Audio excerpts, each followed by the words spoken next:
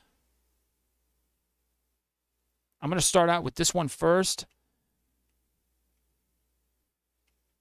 And then we'll move to this article. Let me get this guy over here like this. We're going to start out with this article first, and then we're going to move to an article from May 9th of this year. This was posted on nationandstate.com February 4th, I guess, 2021. SWIFT sets up joint venture with China Central Bank ahead of imminent digital yuan launch. I was mentioning earlier in the stream, I saw some headline that the U.S. federal government, CBDC, which they have not released yet, but when they do release it, the headline said they'd be using the SWIFT payment system. It's already happened with the China renminbi or whatever. It's spelled Juan, but I think they call it renminbi. I don't know.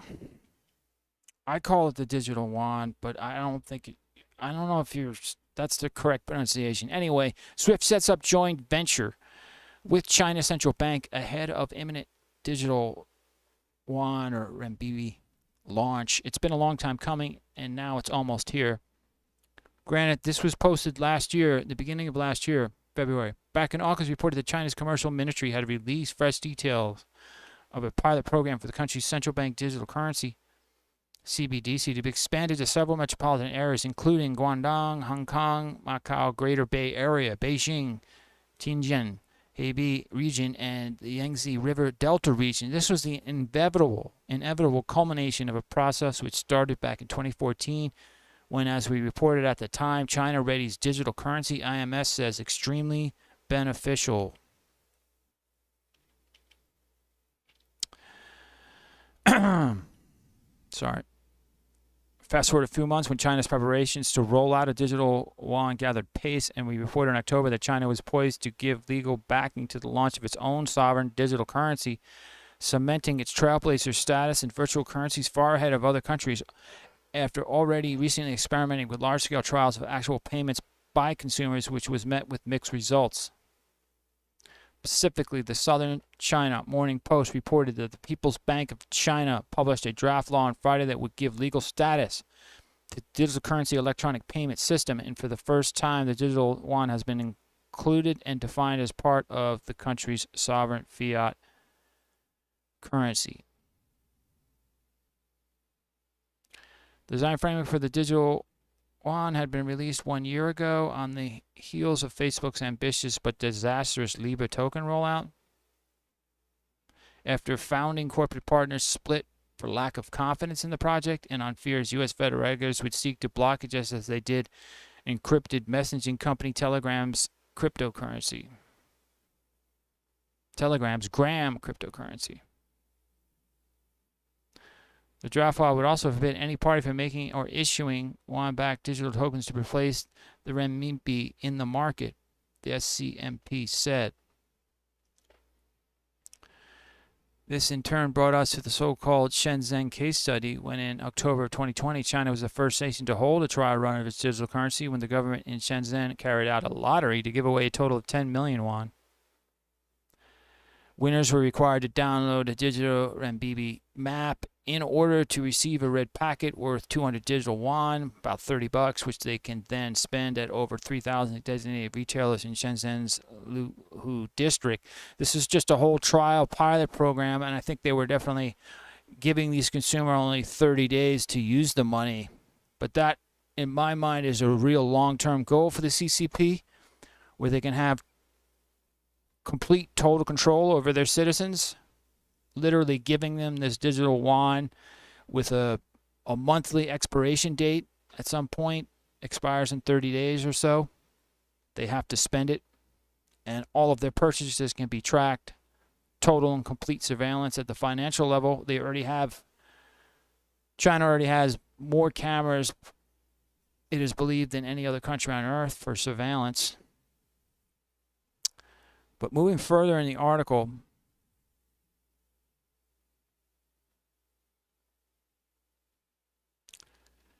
So the idea was not only to test the technology involved, but boost consumer spending in the wake of the COVID-19 pandemic. In short, China is not only subsidizing the centrally planned economy or manipulating the supply side of the question, it now can prop up demand by handing out digital currency to anyone or everyone. Of course, unlike traditional central bank account-based currencies such as reserves or decentralized cryptocurrencies like Bitcoin, China's digital currency will be controlled by the country's central bank, and it will be instantly made available at a moment's notice to anyone who can receive it.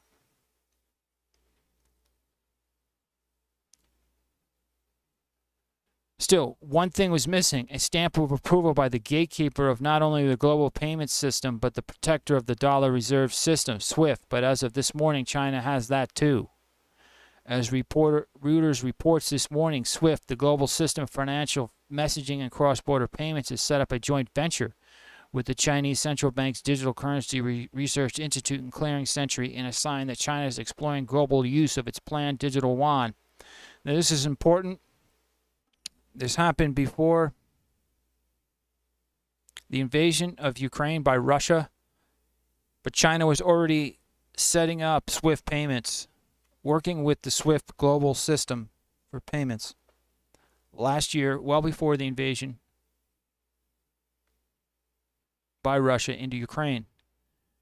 And you now have the United States being extremely aggressive in trying to sanction Russia and anyone that works with Russia. It obviously it's well known that China is helping Russia, whether that be buying Russian oil or sending commodities, whatever, sending supplies to Russia. It's very possible that China is sending money. Is it possible that China is using SWIFT now to pay people in Russia? Is that happening?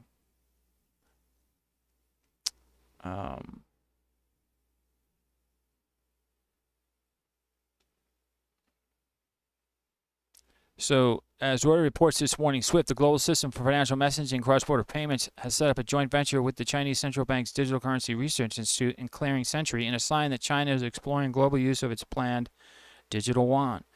Actually, not just exploring, but thanks to a year of testing and partial rollouts, Beijing is about to become the first country in the world set to launch the digital yuan, and with both the IMF's and SWIFT's blessing, it's now just a matter of months, if not weeks. As the report details, every key Chinese currency regulator is part of the project. The new entity, called Finance Gateway Information Services Co., was established in Beijing on January 16th, and its business scope includes information system integration, data processing, and technological consultancy, according to the website of the National Enterprise Credit Information Public System.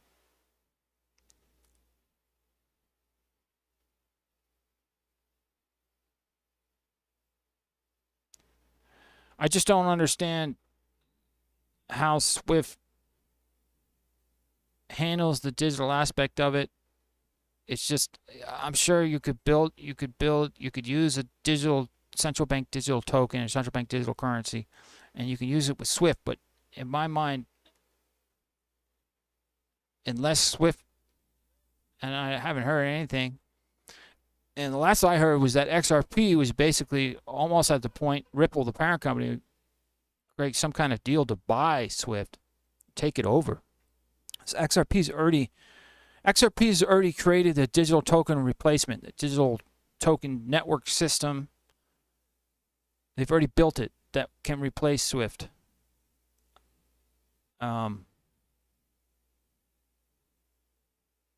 So why would you? You're much better off using something like XRP that's already has handled the digital token aspect of it. That's what I'm not understanding in all of this. But this is important topic to follow. Finishing up in the article, China's cross-border payment system, CIPS, both partners and competes with SWIFT amid growing Sino-U.S. tensions. Greater use of the CIPS instead of the Belgium-based SWIFT system, or SIPS. The greater use of SIPS instead of the Belgium-based SWIFT system could reduce exposure of China's global payments data to the United States. BOC International said in a report last July.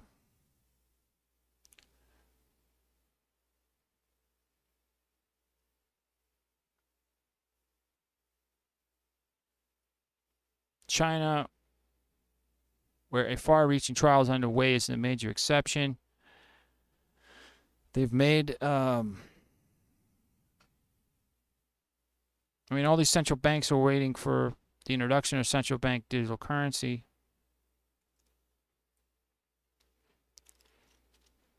And China is really leading the way.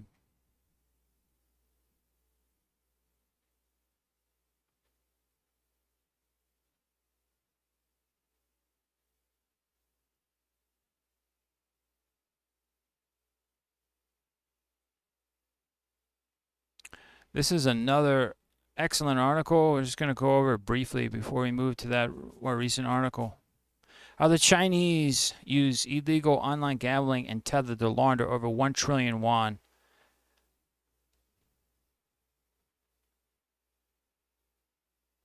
This article is archived. It's under some kind of paywall.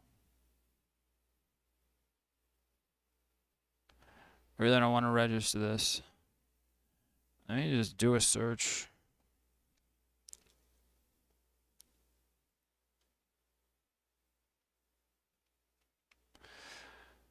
Lao Y086, I think, on YouTube, he was talking about this.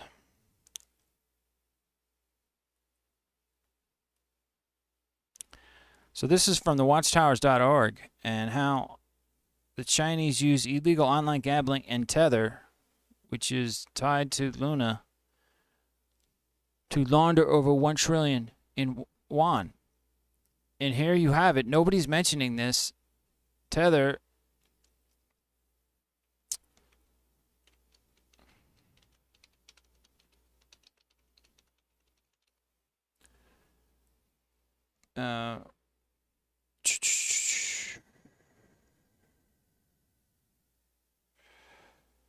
it's possible Tether is a stable coin.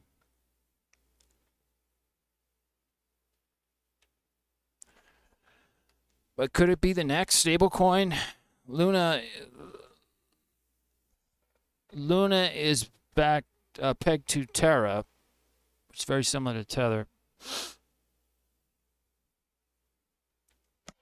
And Tether, if Luna went down, Tether could very easily go down.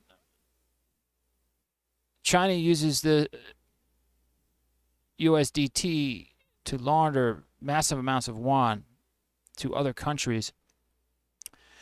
Going further in this article, it has long been known that over the past decade, Chinese oligarchs who wanted to bypass Beijing's capital controls and anti-money laundering firewall would smuggle billions of dollars outside of China by using the Macau casino money laundering infrastructure, prompting Beijing to crack down aggressively on this popular firewall loophole with mixed success. What is less known is that as the capital controls game of cat and mouse escalated in recent years, so have Chinese money laundering tactics. And now, according to casing, Chinese citizens launder as much as $153 billion per year with the help of online gambling and such cryptocurrency as Tether, which has long been rumored to be a key driver of upside into Bitcoin.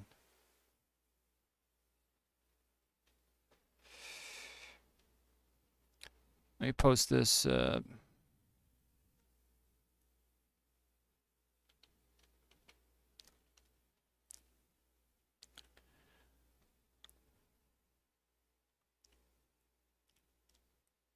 Here's the story of how Beijing made this startling discovery.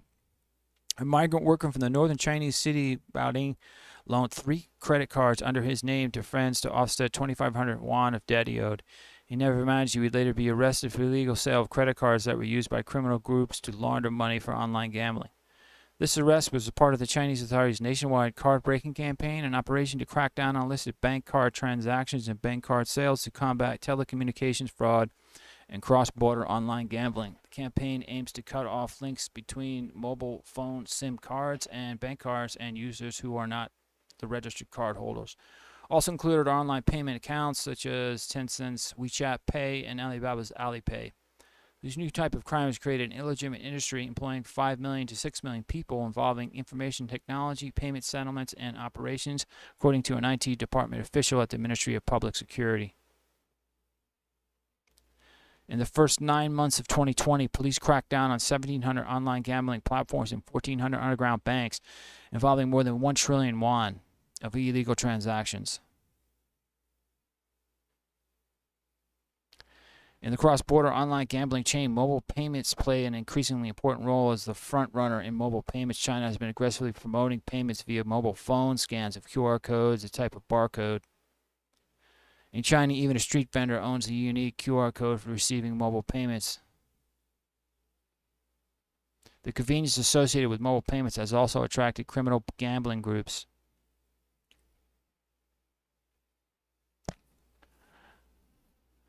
As all forms of gambling are illegal under Chinese law, if a Chinese citizen wants to bet using offshore online gambling sites, the first obstacle is depositing money at gambling platforms. These operations often use leading e-commerce platforms and delivery companies to facilitate massive fund transactions disguised as legitimate online shopping deals.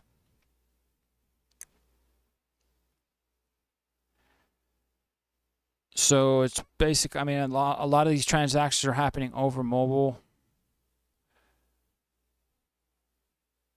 But I believe from the Lao 86 video that I saw recently on YouTube, he was talking about how they were setting up these gambling operations in the Philippines.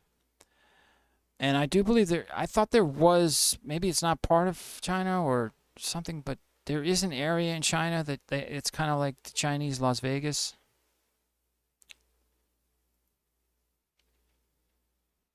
Let me see.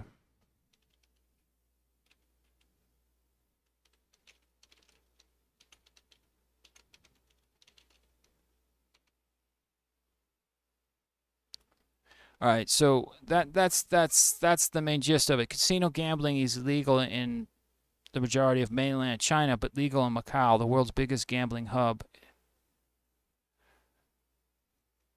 Is Macau considered part of China?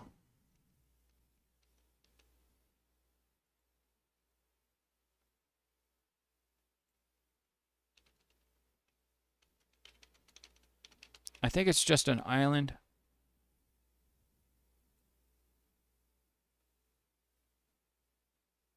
Macau, also known as Macau, whatever, is a small special administrative region SAR of China that operates under the one country, two systems principle. The currency of Macau is the Macanese Pataca.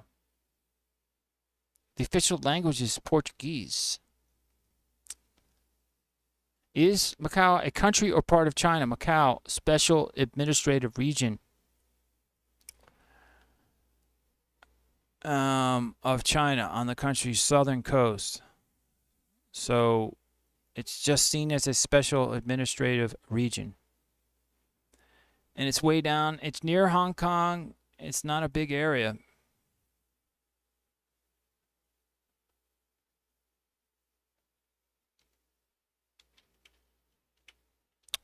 Just going to put it in here real quick.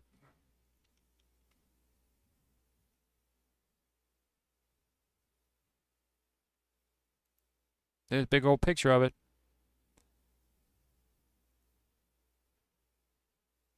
That didn't go well. Let me close that. Here's the map. You zoom in.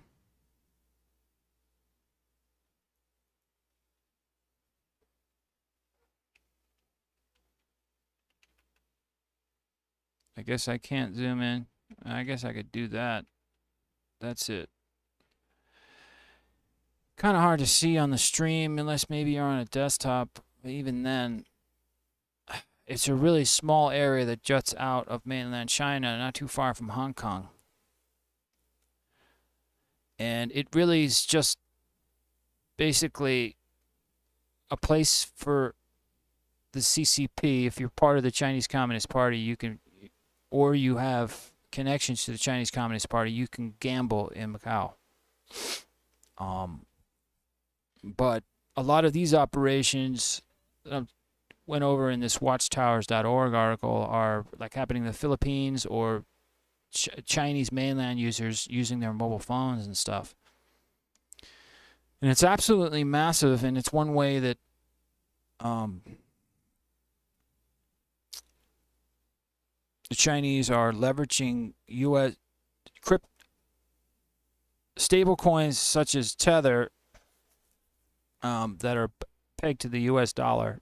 They're using that to hide. So their digital yuan or whatever, so they can gamble. And, that just creates for a much more volatile market, but I'm wondering if Luna was ever used.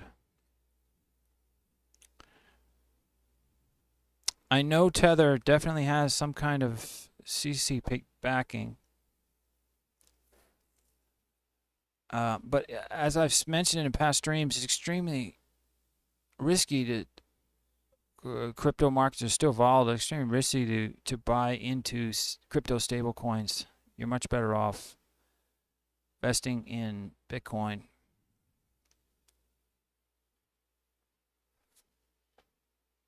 I'm going to move on to this webcc.net article. U.S. and Europe's slow progress in digital currency leaves holes in sanctions.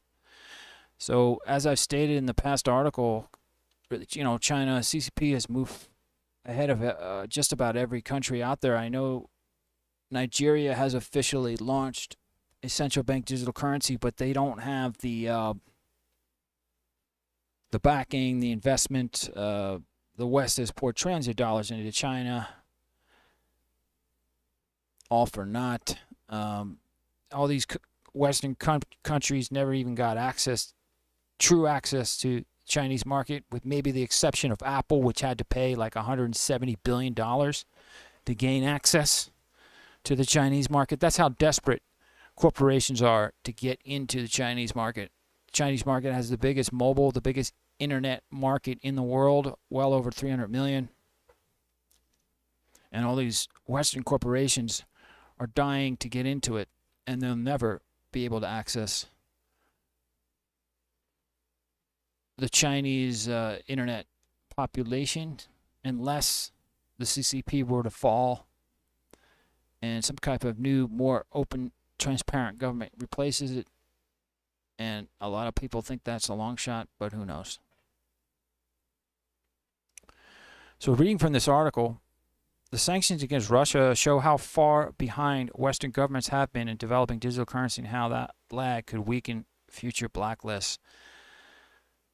That's why, I mean, if the United States federal government does not come out with a CBDC by next year, there's going to be major issues. I mean, their sanctioning system is going to become less and less relevant because money is now getting moved. Digital tokens, digital yuan, they're making deals.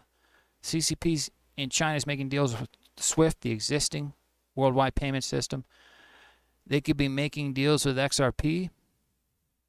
The video I had from Garlinghouse, who's the CEO of the parent company Ripple, he is moving large amounts of XRP out of the United States into Singapore, parts of China, all over. He's diversifying, UK, everywhere except US.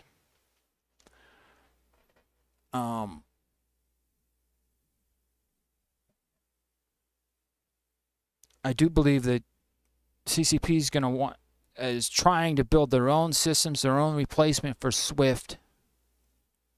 And the further that the U.S. federal government falls behind, the longer it's going to take to catch up. The United States, the United Kingdom, and the Eurozone are only studying central bank digital currencies or CBDCs, while countries such as China and Russia have launched pilot programs. This mismatch could leave Western nations on the sidelines as a new global payment system emerges, making it harder for them to develop standards and regulations, including applying sanctions. It's important to be at the start of this game, said Maria Shagina, visiting fellow at the Finnish Institute of International Affairs. CBDC-based payment systems could undermine sanctions because they would reduce the use of the dollar in the global financial system and reduce reliance on two key tools for imposing blacklists: the global payment network SWIFT and the use of banks as intermediaries. These concerns have sparked interest in government-created digital currencies, even in Western countries that previously saw little need to look beyond their existing well-functioning networks. The current conflict and sanctions have significantly changed those calculations, said Sabyasachi Kar, a Reserve Bank of India professor at the University of Delhi's Economic Growth Institute.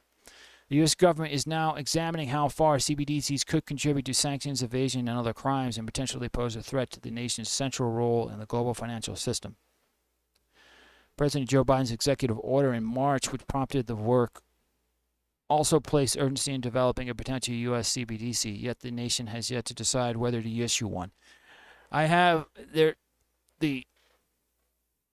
MIT out of Boston has already been working with the U.S. federal government on a central bank digital currency, or at least that digital token, and being able to process millions of transactions. They've actually made enormous progress, and if that's what they're telling us publicly, then they're probably a year or two ahead of that. I don't think they would be telling us what's most up to date. That information usually leaks out after the fact, after many months, if not years. And they've been working on this project for a while. So technically, I think everything's there for the CBDC, and I think as the war in Ukraine continues and U.S. continues to try to use these sanctions, that eventually, I would think by next year sometime, we'll have the U.S. Fed CBDC.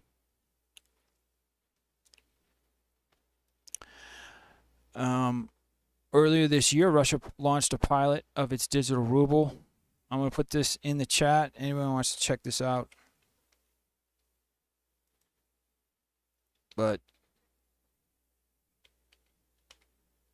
there's not a lot of information on here in the West. We're basically, we have our own media firewall. We're not getting a lot of information out of what China's doing and what Russia's doing. But early, according to this article from webcc.net, earlier this year, Russia launched a pilot of its own digital ruble, which the central bank says will make the country more resilient to foreign sanctions.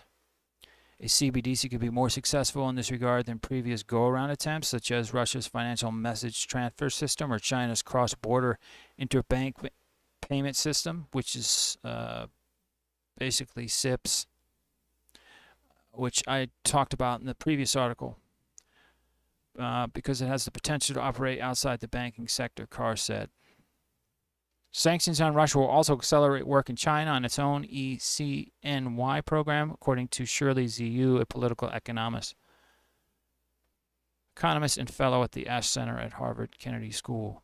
Geopolitical risks have become a concern and incentive for the development of CBDCs, you said. China's ECNY facilitated more than $300,000 in daily transactions during the Beijing Winter Olympics in February, according to a Chinese central bank official, quoted by Reuters.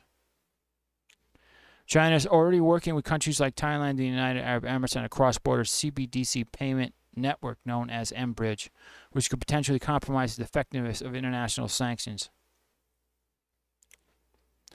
Globally, 80 countries or currency unions have active CBDC projects, according to the Atlantic Council CBDC Tracker. According to the think tank, 9 countries, including Nigeria and mostly Caribbean countries, have deployed full systems, while 15 others, including China and Russia, have pilot programs. There's Nigeria that I mentioned earlier.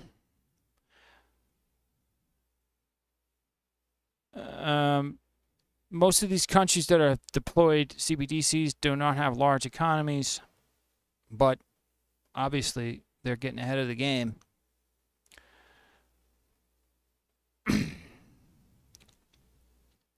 The financial crackdown on Russia will be a major catalyst for the development of digital currency, especially in countries that want to make themselves less exposed to Western sanctions.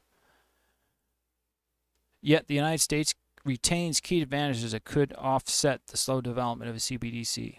The nation enjoys a solid position in international markets, helped by the status of the dollar as the dominant reserve currency. The rapid rise in private sector dollar stablecoins also reinforces its position, even if the government is moving more slowly, Sung said. The Fed can afford to take its time in developing a digital dollar, Sung said. China is still years away from finalizing and then internationalizing ECNY, even after 8 years of work. Well-designed CBDCs could even help Western governments enforce sanctions because these coins are programmable, allowing the issuer to control access to the network of users, according to Elisa DiCaprio, chief economist at blockchain firm R3. This would make it faster and easier for regulators to find and freeze assets held by rogue actors.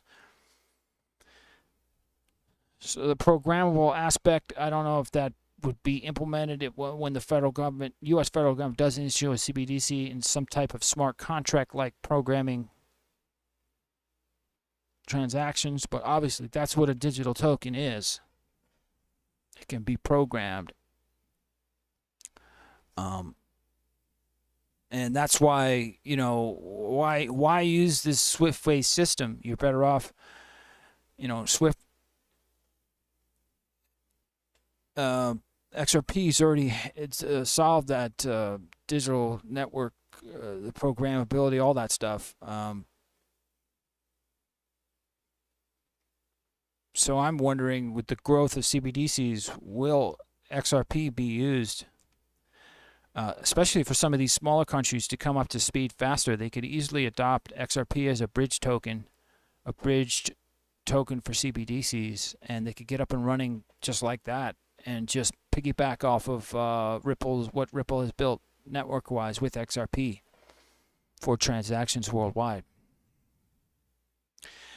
Continuing with the article, having wholesale programmability in CBDC would give any issuer more control over what happens, DiCaprio said. The strength of these assets may motivate the development of Western CBDCs and stimulate more research to know how digital assets can support sanctions.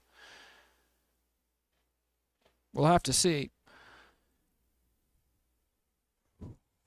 when the U.S. federal government comes out with a CBDC, but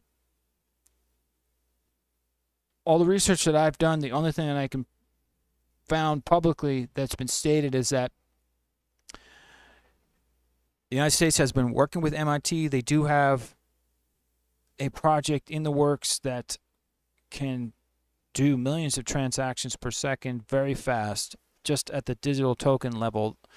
That's not taking into account some kind of blockchain which is going to be needed to have a historical record of every transaction.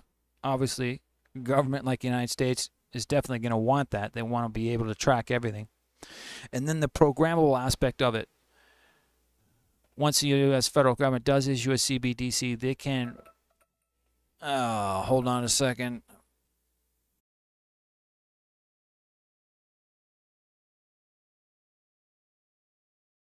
Once the United States federal government does have a CBDC, they'll be able to program that. So they can just program whatever sanctions they want right at the digital token network layer.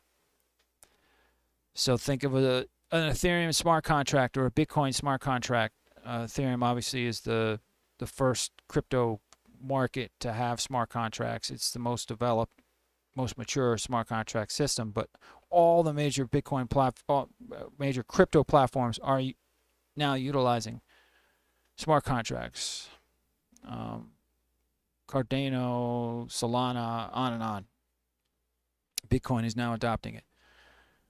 So United States CBDC will have extremely fast transaction rate. And imagine they're building all of this out. So extremely fast transaction rate per second. So who knows? Maybe somewhere between 500,000 per second up to over 1 million. 2, some kind of smart contract that they can program the CBDC to do things based on parameters that they could build in their sanction policy. The CBDC can't be routed to this country or this region of the world, blah, blah, blah. Those, I think, are the two main things and also the third being blockchain, and having a financial record, historical record of every transaction.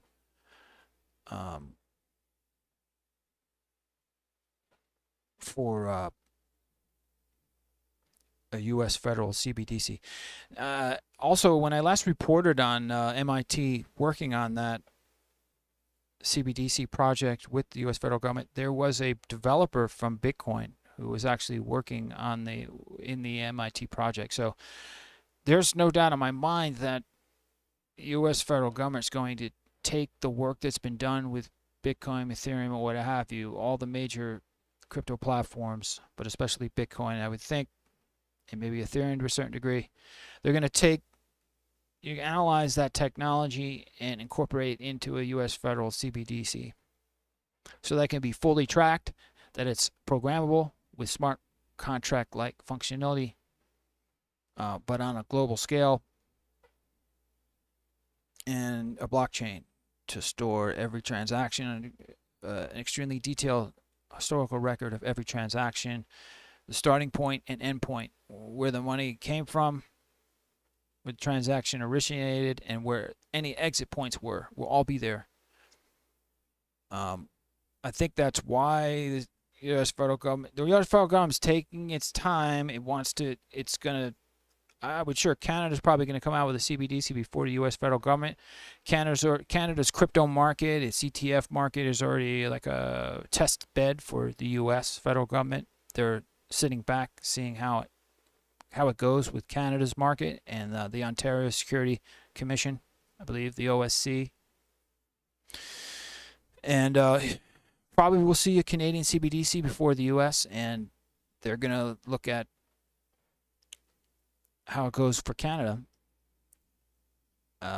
So we might have a CBDC next year. We might have it 2024 for the U.S. I don't know. When they are ready to release it, I would imagine they're going to have all the testing done and be ready to go. It's not going to be as much of a pilot program that the Chinese have been doing for now 8 years. But who knows? I'm going to end the stream. The relay test went well. Thanks everybody for helping me test. Sliding into it is in the chat earlier. Thanks for hanging out. I'm going to look into adding Twitter Live and whatever else I can. And I might be back with another stream this afternoon. We'll have to see. Anyway, guess I'll see everybody on the other side. Take care. Shake my tree. I love my woman.